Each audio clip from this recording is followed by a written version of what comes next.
Et bonjour à tous et bienvenue pour ce nouvel épisode de Spoil Intégral avec cette fois-ci West Coast Avengers 1988-1989. Un album que j'attendais impatiemment étant donné que j'adore cette série. Je la préfère à celle d'Avengers. J'aime les deux mais je la préfère à celle d'Avengers. Alors dans cet album on va retrouver West Coast Avengers numéro 33 au numéro 41 et aussi l'annual numéro 3 de la même série. Et puis bon, comme toujours, une préface de Christian Grace qui apparaît récemment beaucoup de fois dans les dernières intégrales, sur qui je vais probablement faire un épisode sur les scénaristes et auteurs de l'univers Marvel. Donc on débute avec ce premier épisode où il y a une séance des West Coast Avengers pour élire un nouveau membre, c'est-à-dire Moon Knight. Et là, il y a Hank Pym, l'ancien Ant-Man, qui fait éruption parce que justement il leur raconte une histoire qu'il a vue sur internet. C'est que sa première femme qui était présumée décédée a apparemment refait surface, ce qui le chamboule. Et là il va lui raconter l'histoire, comment il l'a connue à l'époque, qu'est-ce qui s'est passé, pourquoi elle est morte. Justement elle était de Hongrie, c'était une réfugiée politique. Et puis du coup, tout ça raconte un peu le passé de Hank Pym, ce qui est intéressant si vous aimez le personnage. Jusqu'à ce que pourquoi est-ce qu'il est devenu Ant-Man. Épisode d'ailleurs ça que si vous avez déjà lu l'intégrale de Ant-Man, il y a beaucoup de références dans celui-ci. Et après, du coup, il décide de partir en mission en Hongrie pour essayer de localiser la première femme de Hank Pym pour la secourir. Et dans l'avion, du coup, on revient aussi sur Janet Van Dyne, qui, elle, se rappelle de nouveau sa première rencontre avec Hank Pym. Et comment ils sont devenus Ant-Man et la Guêpe. Ça aussi, c'est raconté dans la première intégrale de Ant-Man. C'est vraiment donc un épisode qui est plus centré sur le personnage de Hank. Et finalement, quand ils arrivent en Hongrie, ils découvrent qu'en fait, c'était un guet-apens pour attirer justement les Avengers dans leur pays. Et justement Hank voit des tas de personnages qu'il a déjà affrontés. Bon, les singes ils sont dans la deuxième intégrale d'Ant-Man du coup. D'ailleurs c'est plus vraiment Ant-Man vu que c'est Giant Man dans la série, mais ça reste une intégrale Ant-Man. Et puis du coup les Avengers décident de contrecarrer l'attaque suite à ces traquenards. Et finalement c'est quand même un peu la zizanie parce qu'ils vont être chacun un peu séparés et mis de côté. Et justement lui là, cette espèce de type avec le casque de taureau, a empoisonné Tigra et Moon Knight, et c'est ce qui convainc Powerman, qu'est-ce que je raconte, qui convainc Wonder Man, désolé j'ai eu un blanc des fois avec les noms, il y en a tellement, de capituler pour que ses amis puissent recevoir l'antidote. Hank et Janet ont réussi eux à s'enfuir et puis décident de s'infiltrer là où sont retenus leurs amis. Ils mettent en point un plan et justement pour les localiser, faut savoir que Janet elle a des antennes comme la Guêpe, c'est juste qu'elle les utilise jamais. Et puis Hank décide de lui faire rappeler. Il faut savoir que là actuellement dans la série, Hank Pym n'est plus vraiment Ant-Man. Par contre, il a acquis la capacité pour agrandir les objets, les rétrécir à volonté grâce à ses mains. Et du coup là c'est ce qu'il fait, il réagrandit les antennes pour qu'elles puissent communiquer avec les fourmis, avoir l'information d'où sont capturés leurs amis. Et finalement, ils vont trouver la sorcière rouge et Vision qui sont enfermés. Et on continue avec l'épisode suivant, capturé par Vif Argent. Donc cet épisode s'ouvre justement dans une bataille avec les Avengers contre leurs assaillants. Donc Tigra, Hawkeye et puis Wonder Man se battent. Ils vont être libérés par les Hongrois, alors que certains resteront captifs grâce à l'ambassadeur de l'ambassade américaine. Et ils vont rencontrer un personnage qu'on découvre aussi dans le tome précédent, Phantom Rider, un personnage que je vous ai d'ailleurs déjà présenté une fois en vidéo. Donc du coup après on retrouve Mockingbird et Moon Knight qui sont toujours eux à l'intérieur du château, du complexe. En tout cas c'est dans le bâtiment. Et eux qui sont aussi à la recherche de... non, qui sont capturés pour être menés en prison, vont être menés dans la même cellule que les autres. Et c'est là qu'on va découvrir comment la Vision et la Sorcière Rouge se sont retrouvés dans cette situation. Donc la Vision raconte un peu son histoire, comme quoi, pour ceux qui l'ignorent, hein, la Vision c'était la torche humaine des années 40 originelle. Tout du moins, c'est le corps de la torche humaine que Ultron s'est servi pour créer la Vision. Ensuite, c'est pas un vrai humain, mais il a l'esprit de Wonder Man, qui était alors décédé. Et du coup, ils ne pouvaient pas avoir d'enfant, mais grâce à la magie de Wanda, ils ont quand même finalement pu créer un enfant, justement grâce à la magie. Et par la suite, ils ont reçu un courrier de la femme qui avait élevé Wanda et Pietro quand ils étaient jeunes. Et du coup, ils ont été en grille justement pour aller aider cette personne. Et ils sont tombés dans un piège et ils sont retenus prisonniers. Et on découvre que ceux qui les retient prisonniers n'est autre que Pietro Maximoff alias Vif Argent. Un ancien Avenger d'ailleurs. Et puis là, il raconte un peu que ça fait un moment qu'il essaie de les capturer, mais que chaque fois, il y a eu quelque chose qui les en a empêchés. Et que maintenant qu'il les tient, il va pouvoir se venger parce que Pietro est contre le fait que la Vision ait épousé Wanda, parce qu'il trouve ça contre nature, étant donné que c'est des mutants, puis elle choisit un robot en plus, enfin un synthézoïde. Et de son côté, Phantom Rider décide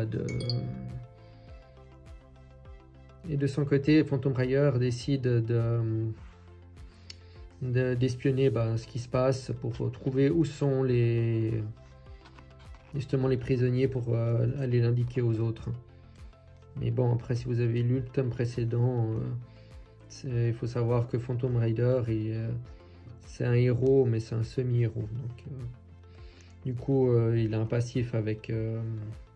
comment ça s'appelle, avec Mockingbird, où justement, dans l'épisode précédent, il l'avait kidnappé parce qu'il était amoureux d'elle, puis il avait utilisé la magie ou des potions pour la faire croire qu'elle était aussi amoureuse d'elle, et puis ça s'est mal fini pour lui quand ils étaient au Far West, puis il est tombé d'une falaise. Et tous les Avengers comprennent que c'est pas une meurtrière, qu'elle a juste évité de l'aider quand il tombait, mais qu'elle l'a pas tué non plus volontairement. Et quand il découvre que les Avengers sont compatissants à ce qui lui est arrivé, il décide de retourner vers l'autre équipe, enfin l'autre partie de l'équipe, et justement il va décider de leur raconter l'histoire, mais à sa façon, pour qu'ils aient une haine contre Mockingbird. Du coup après ils arrivent finalement à s'évader de la prison grâce aux Avengers qui vont venir les aider. Et ils vont tomber sur des cafards géants qui sont des personnages qu'on découvre dans la première intégrale aussi de Ant-Man. On découvre bien plein de personnages qui étaient dans la première intégrale de Ant-Man, puis même la seconde d'ailleurs. Et du coup, ils arrivent à les vaincre sans trop de problèmes. Et à la fin de l'épisode, ils arrivent à quitter la Hongrie. Mais malheureusement, leur vaisseau est touché par un missile, ce qui les fait s'écraser en Latvérie, dans le pays du docteur Fatalis. Donc l'épisode s'ouvre sur Mockingbird et puis Hawkeye qui sont dans une chambre plutôt confortable en vue de chez qui ils ont atterri. Il faut savoir qu'à cette époque-là, même moi je le sais pas, j'ai pas encore lu les événements, mais Fatalis a apparemment échangé son corps avec un garçon qui s'appelle Christophe. Mais comme je connais pas les événements, je peux pas trop vous en dire, si ce n'est que Hawkeye c'est courant des événements et faire marquer à Fatalis que c'est pas le vrai Fatalis. Et puis Ça n'en reste pas moins qu'il a l'armure et les compétences de Fatalis, et du coup bah, il se prend une sacrée décharge. Et Fatalis, enfin ce Fatalis là, décide de leur proposer un marché. Bah, justement, comme c'est pas le vrai Fatalis, il sait que le vrai va venir un jour ou l'autre récupérer son trône et puis sa place. Et il décide bah, de se créer des alliés, et il propose aux Avengers d'être alliés. Ce à quoi ils ont besoin il leur donne la matière à réfléchir, quoique pour eux c'est tout réfléchir. Et comme ils sont chez Fatalis Doctor Doom en anglais, bah, c'est quelqu'un de très intelligent qui a beaucoup de plans. C'est un peu une sorte de Batman au niveau plan anti-héros. Il a un plan pour chacun des héros. C'est pour ça que Hank Pym, il a des menottes spéciales que s'il essaie d'agrandir quelque chose, ça lui écrasera la tête. Wonder Man, des trucs qui lui, des chaînes qui lui pompent son énergie. Mais Wanda, elle peut pas jeter de sort parce que ses mains ne sont pas libres. Et la guêpe, elle trouve aucun insecte dans la pièce. Et même Vision ne peut pas traverser la matière ou la casser en se rendant aussi solide que du diamant. Du coup, Fatalis vient leur proposer exactement le même marché. Ce à quoi tous les Avengers refusent. Et puis Fatalis, du coup, il leur donne aussi jusqu'à minuit pour se décider. Et comme il ne connaît pas encore Tigra et Moon Knight, c'est la première fois, il décide de... C'est un peu comme une salle des dangers des X-Men, de les tester dans une salle où il envoie plein d'épreuves pour voir leur résistance et puis pouvoir jauger ses ennemis ou futurs acolytes. De son côté, Mockingbird et Hawkeye, eux, ils décident de mettre les choses un peu au point. Mais étant donné que Mockingbird lui a caché dans plusieurs semaines les événements, Hawkeye il prend son rôle d'Avengers de ne pas tuer assez au sérieux. Et du coup, ça finit en dispute. Et puis, de leur côté, les autres essayent toujours de s'évader de la prison. Et puis là, il précise à un moment que ça fait quand même un peu dans 1h10 qu'il est en train de les tester pour voir leur résistance, puis il est complètement surpris. Et Moon Knight a une idée, c'est de se laisser avoir pour tomber dans le coma, si on veut, dans les vapes en tout cas, pour que Quan Chu, le dieu qui lui donne sa puissance, puisse sortir de son corps et justement aller s'entretenir avec Fatalis et obliger Fatalis à libérer les Avengers. Ce qui déplaît fortement à Fatalis, mais comme il comprend qu'il ne connaît pas assez bien son adversaire, dans ces cas-là, Fatalis a souvent tendance à partir ou à céder, ce qui fait du coup, il finit par libérer les Avengers. Du coup, après, il avait rendez-vous avec la Hongrie pour passer une alliance avec eux. Il découvre que un de ses anciens ennemis, Vif Argent, travaille pour la Hongrie. Ce à quoi il est assez mécontent parce que c'est justement pas un de ses alliés. Et à ce moment-là, il décide de vouloir liquider Vif Argent. Mais la Vision et Wanda arrivent juste à temps pour le sauver, ainsi que les autres Avengers. Ce qui donne le temps à Pietro de s'enfuir, parce que lui, même si les Avengers l'ont aidé, il est toujours furax contre eux, en particulier contre la Vision. Et justement, dans l'épisode suivant, ils vont devoir affronter les Fatalis et les forces de Fatalis. Ils vont retourner après, ils quittent la Latverie, mais comme ils vont retourner en Hongrie pour essayer de trouver justement Vif Argent, ils vont tomber aussi de nouveau sur un ancien ennemi de Ant-Man qui s'appelle le Parleur. C'était il avait le pouvoir en fait de dire aux gens des choses et les gens étaient obligés d'obéir. Donc puis il m'avait trouvé une solution à l'époque, mais la Hongrie, vu qu'ils ont des compétences scientifiques, ont pu lui créer cette espèce de collier qui amplifie sa voix. Et du coup, son idée, c'est que pour se venger de Hank Pym, avec la voix, il fait en sorte que les Avengers ont envie de tuer Hank Pym. Et il fait une sorte de jeu où il l'envoie dans une pièce pour que les Avengers lui courent après, puis il essaye de s'en sortir comme il peut avec ce qu'il a dans ses poches comme outil. Et du coup, c'est un peu une course-poursuite qui aura lieu dans cet épisode. Avec les Avengers qui doivent, malgré tout, à contre-cœur, courir après Hank Pym, qui, malgré tous ses gadgets, réussira quand même à en défaire certains, comme Hawkeye. Il les affrontera plus ou moins un par un et réussira, parfois par la chance et parfois par l'astuce, à s'en sortir. Par exemple, avec la Vision qui arrivera, du coup, il utilisera une sorte de gaz pour déséquilibrer la Vision. Et blesser ensuite Wanda, sachant que la Vision, quoi qu'il arrive, décidera toujours de protéger son épouse Wanda, plutôt que de poursuivre le combat, ce qui lui laisse suffisamment de temps pour s'enfuir, mais il tombe ensuite sur Tigra. Et il faut savoir, c'est que les paroles du parleur marchent sur Mark Spector, qui est la vraie identité de Moon Knight.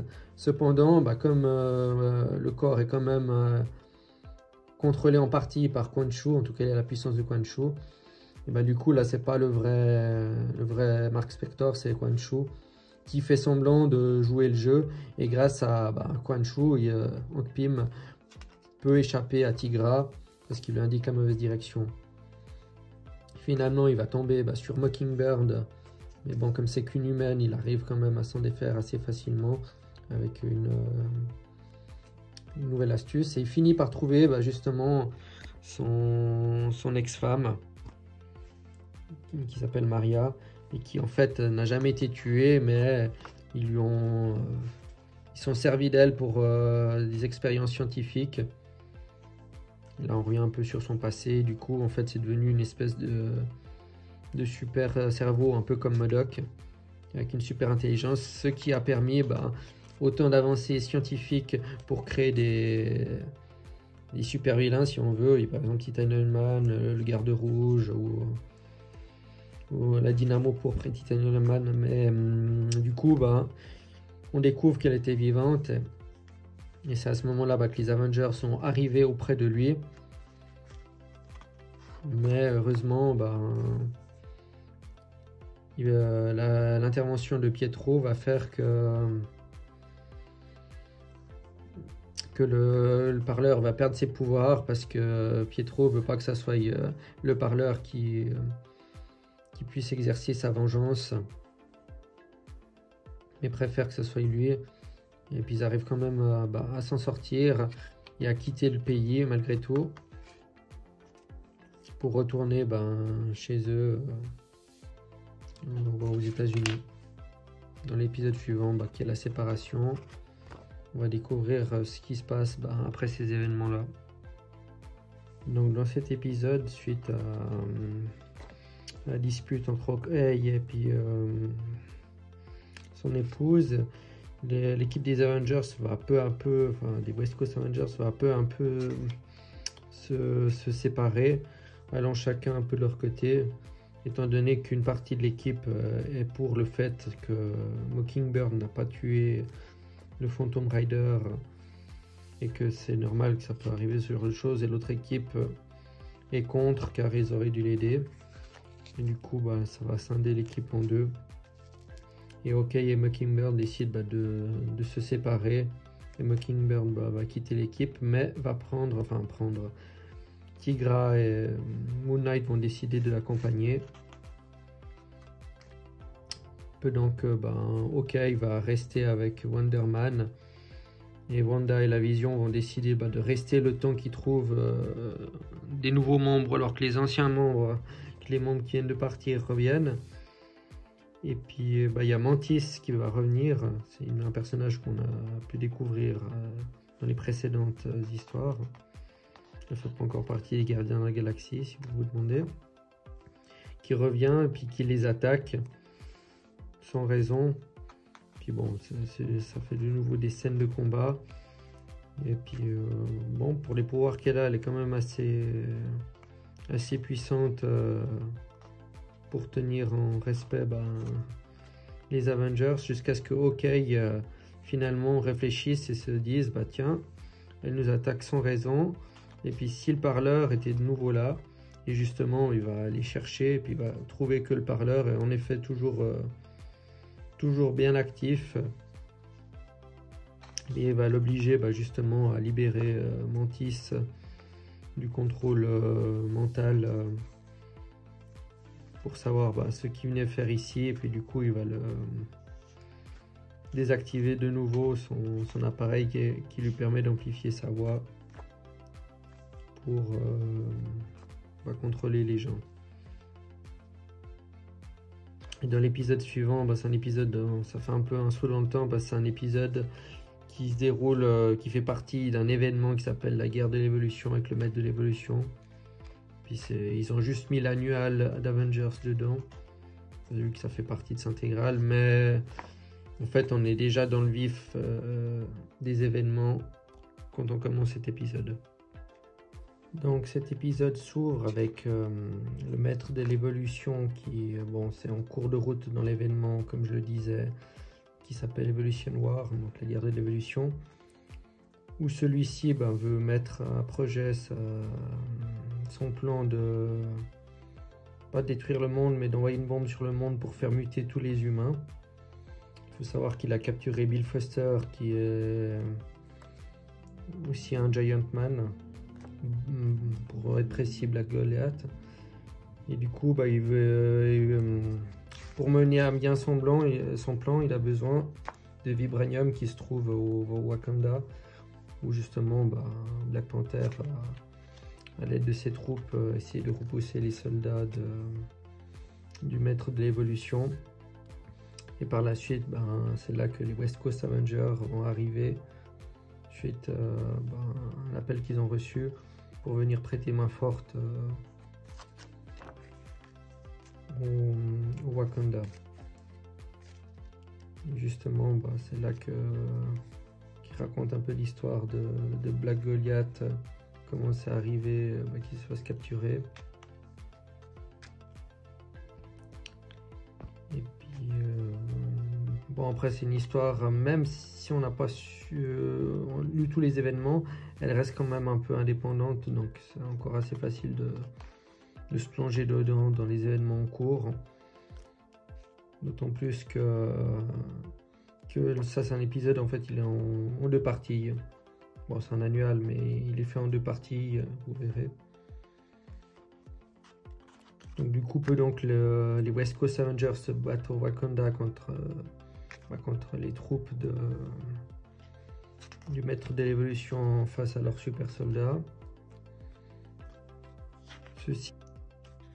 Donc une fois la bataille terminée, ils vont arriver en terre sauvage, où ils vont constater un énorme cratère qui met fin à cette première partie et permet de passer quelques heures plus tôt dans l'autre partie où justement l'équipe qui s'est séparée avec Mockingbird, Tigra et Moon Knight vont arriver en terre sauvage et croiser Khazar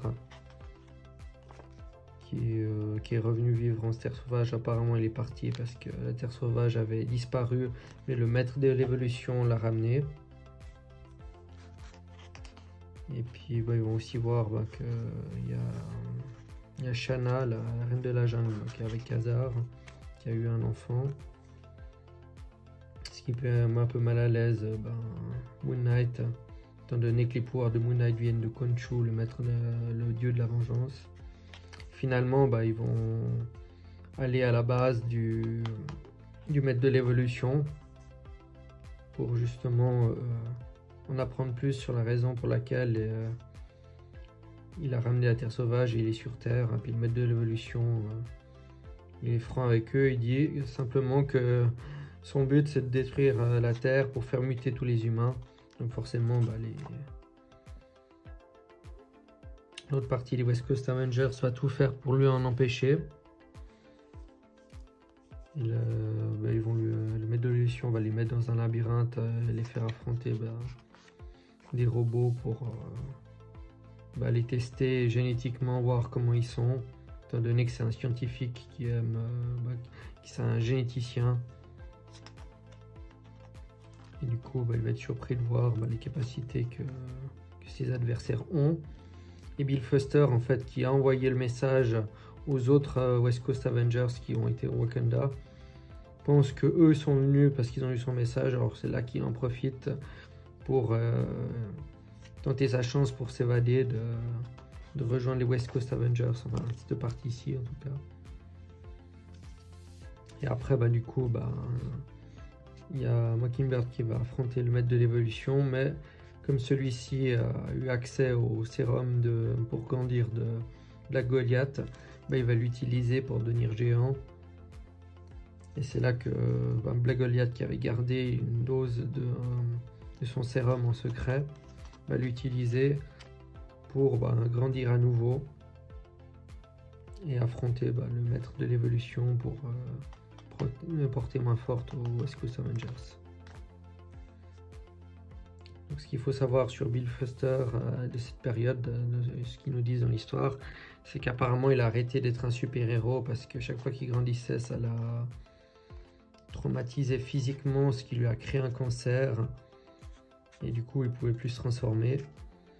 Mais grâce au maître de l'évolution et aux expériences qu'il avait, il a pu modifier la composition du sérum. Et le fait qu'il grandisse maintenant va absorber un peu son cancer et le guérir s'il reste suffisamment grand longtemps. Et à la fin des événements, le maître de l'évolution fait sauter la base, ce qui nous ramène justement à l'arrivée des Avengers.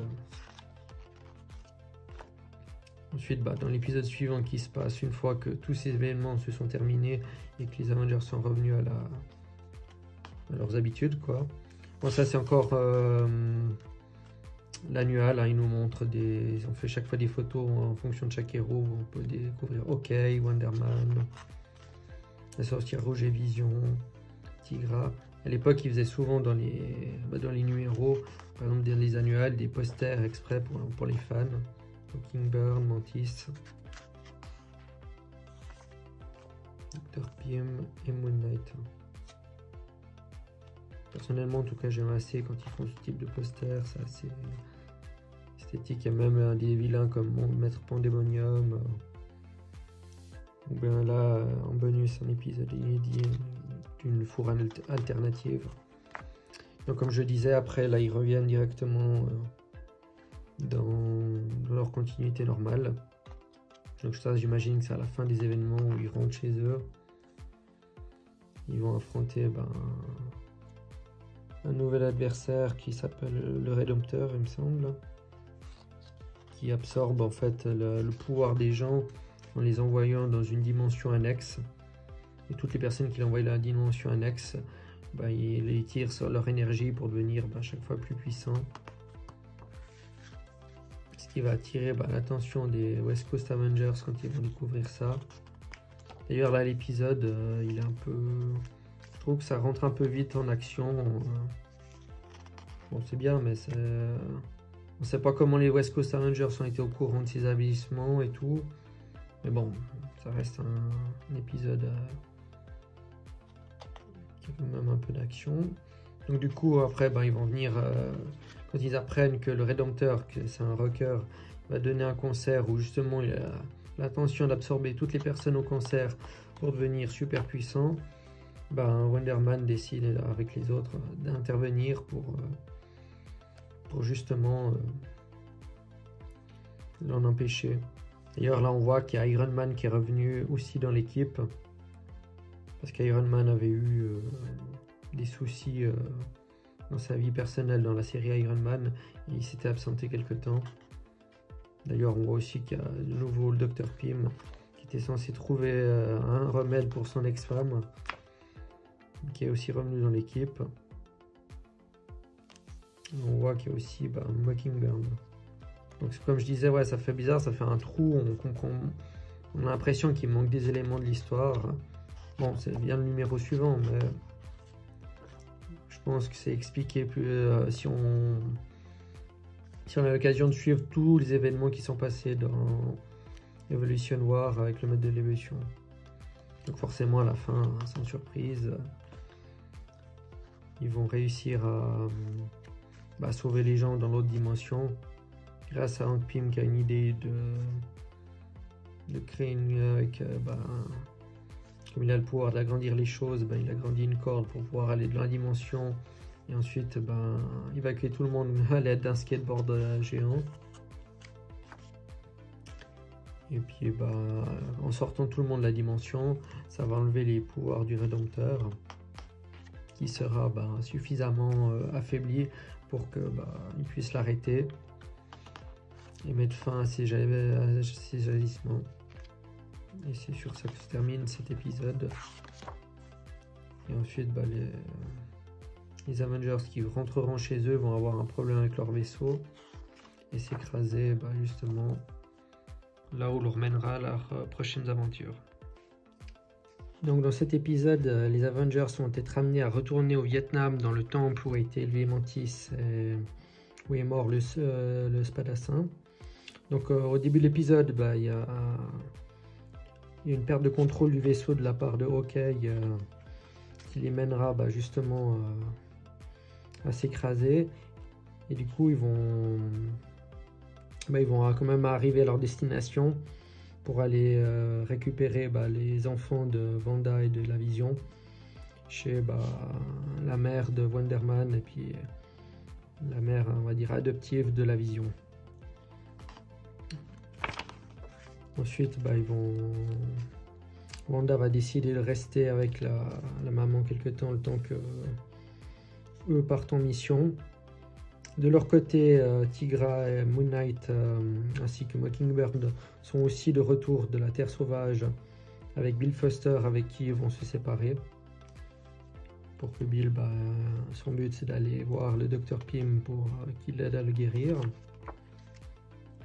Et c'est là qu'ils vont se faire attaquer par le Phantom Rider qui a pour but de tourmenter Mockingbird suite aux événements qui sont passés dans l'intégrale précédente quand ils étaient au Far West. Par la suite, les Avengers, eux, vont être conduits à aller à l'ancien appartement de Mantis, voilà, qui elle s'est réveillée dans un appartement qu'elle ne connaissait pas, où elle va recevoir un colis contre signature. D'ailleurs, elle va réussir à changer de couleur de peau sans savoir vraiment pourquoi, mais elle a maîtrisé cette capacité, qu'on va comprendre d'ailleurs plus tard pourquoi. Et ensuite, suite à la livraison de ce colis, ça va les mener droit au temple vietnamien où Mantis a été élevé, comme je le disais. Et c'est là qu'on va en découvrir un peu plus sur le passé de Mantis et que le Spadassin va revenir d'entre les morts. Enfin, c'est pas vraiment lui, c'est plutôt une version Kokati. Donc, Kokati. Donc c'est un peuple qui vivait dans la région. Et puis justement, c'est lié aux événements précédents qu'on peut découvrir dans les précédentes tomes d'Avengers.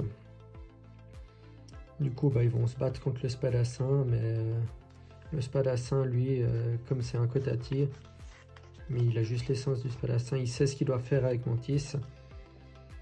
Il a une mission, c'est de tuer Mantis, mais les autres pensent que c'est redevenu un méchant, parce qu'il faut savoir que le Spadassin, ce personnage-là, était un criminel à la base, d'ailleurs comme Hawkeye, mais que par la suite il est devenu gentil Avengers et qui s'est marié justement avec Mantis dans les événements qui ont été relatés dans d'autres épisodes. Et justement, Mantis va se faire tuer par le Spadassin, qui va révéler pourquoi en fait il a tué Mantis, parce qu'en fait c'était pas la vraie Mantis, c'était un corps végétal, et la vraie Mantis, son corps était ici enterré en stase. C'est pour ça que maintenant on la voit qu'elle est blanche, elle a la couleur d'une peau humaine normale.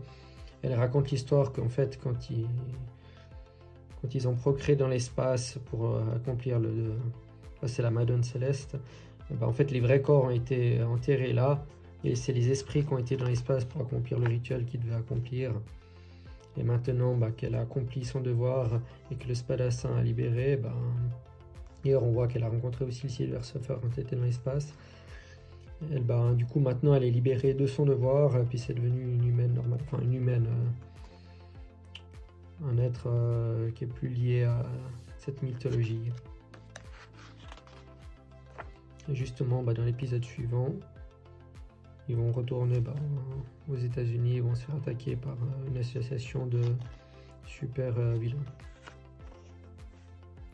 Dans cet avant-dernier épisode, Mockingbird, qui est en solo, va devoir arrêter dans un premier temps un criminel appelé le Fossoyeur, qu'elle va livrer du coup à la police, qui lui informera qu'en fait celui-ci fait partie d'un gang appelé l'équipe de nuit. C'est un gang qui est dirigé par le Suaire, une sorte d'anti-héros, dans lequel il y a certains membres qu'on connaît, par exemple il y a les frères Grimm, des criminels, et aussi il y a Jack Russell le loup-garou. Et quand ceux-ci vont apprendre que le Fossoyeur a été arrêté par une Avengers, ils vont décider que vu que le Suaire est parti à San Francisco et qu'il faut bien agir, d'aller attaquer les Avengers pour demander la libération de leurs collègues. Et ainsi ils vont attaquer la maison des domestiques et prendre une otage. Et ils savent pas que les Avengers se sont plus ou moins séparés et que du coup ils sont sous-effectifs. Et quand elle va déclencher l'arme silencieuse, va intervenir avec Vision pour tenter d'arrêter leurs assaillants. Mais bon, étant donné qu'ils sont sous-effectifs, même avec les pouvoirs de la Vision, ceux-ci vont vite se faire mettre à mal par l'équipe de nuit. De son côté, Mockingbird va rejoindre Moon Knight et Tigra dans l'appareil de Moon Knight. Et c'est là qu'ils vont apprendre ce qui se passe elle va leur raconter ce qui se passe, ce qui s'est passé ce soir, pendant que eux continuent de se battre avec l'équipe de nuit. Et il y a la Wanda qui va devoir intervenir aussi, qui va se faire capturer par les pouvoirs magiques de l'une de leurs assaillantes. De leur côté, la seconde équipe, eux, ont réussi à remonter la piste jusqu'au manoir justement de l'équipe de nuit où ils sont partis. Puis c'est là qu'ils découvrent qu'il y a un message pour le Suaire qui leur dit qu'ils sont chez les Avengers. Avengers qui justement ont l'arrivée de Wonder Man qui vient les secourir juste à temps, étant donné qu'ils étaient en mauvaise posture, et qui leur permet de se libérer afin de retourner la situation à leurs avantages. Le Suaire, lui, qui est revenu de San Francisco, découvre qu'il a des invités indésirables chez lui. Et du coup, il leur demande de partir pendant que lui va aller récupérer son équipe chez les Avengers qui sont intervenus sans son accord. Il faut savoir que l'équipe de nuit sévit depuis plusieurs mois sur Los Angeles. Et justement, c'est là qu'on va découvrir pourquoi le Hawkeye n'a rien fait pour les arrêter. Parce que justement, le Suaire et Hawkeye ont passé à un marché, étant donné que le Suaire, comme j'ai dit, c'est une sorte d'anti-héros. Et avec son équipe, lui, ne s'attaque qu'à des criminels pour leur voler leur butin. Bon, il commet quand même des crimes, mais il s'attaque à des criminels plutôt qu'à des gens. Et c'est pour ça que Hawkeye le laisse faire. Ça lui file quand même un coup de main.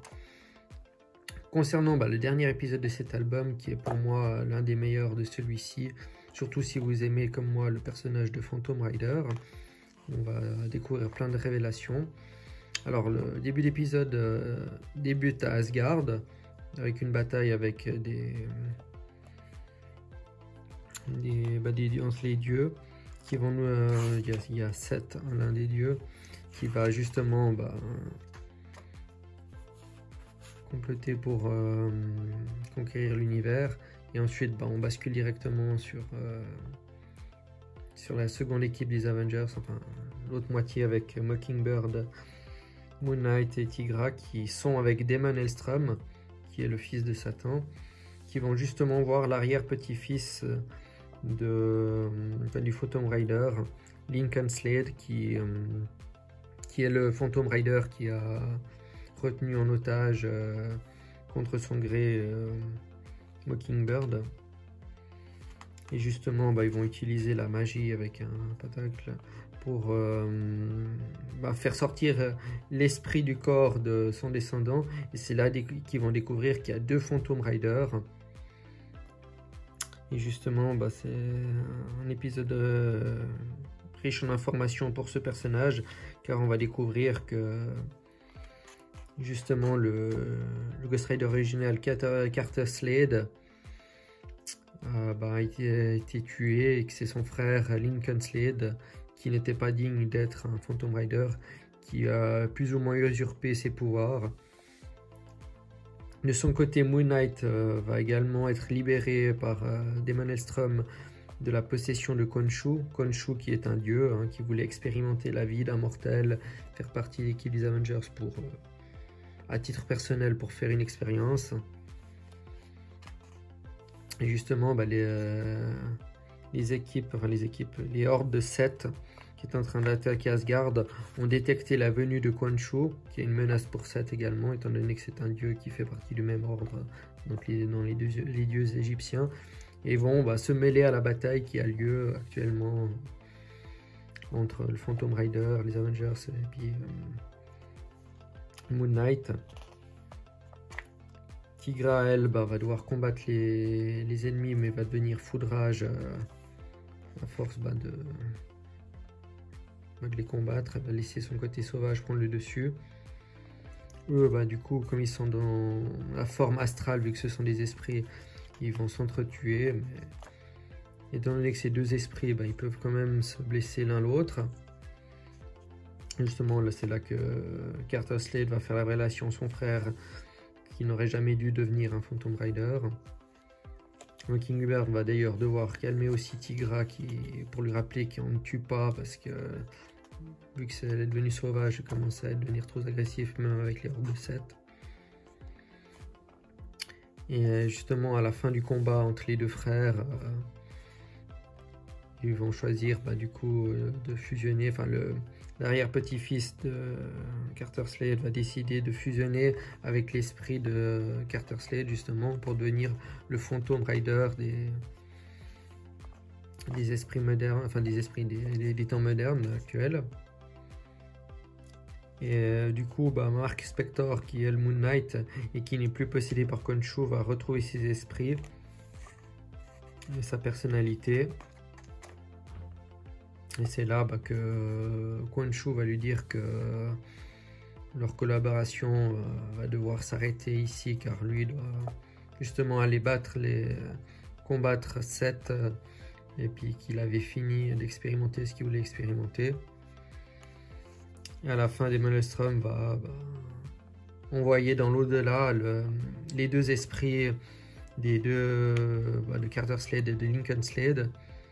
Mais juste à temps, le petit-fils va demander à Carter de fusionner avec lui pour devenir justement le Phantom Rider des temps modernes.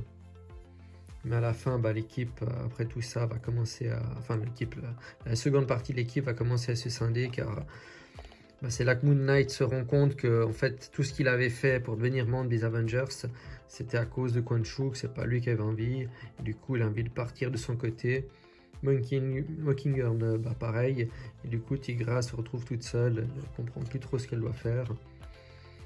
Et c'est un peu sur cette note que se termine cet épisode et donc cet album des Avengers 1988-89. C'est un album que j'ai beaucoup aimé. C'est pas mon préféré de tous les albums disponibles, mais il y a quand même des passages assez importants, notamment là-bas. Phantom Rider, c'est pas un Avengers, mais cet épisode 6, je trouve que c'est un épisode pour les fans de Marvel qui est quand même assez important. Après, on voit aussi qu'il y avait un épisode avec l'événement Evolution War.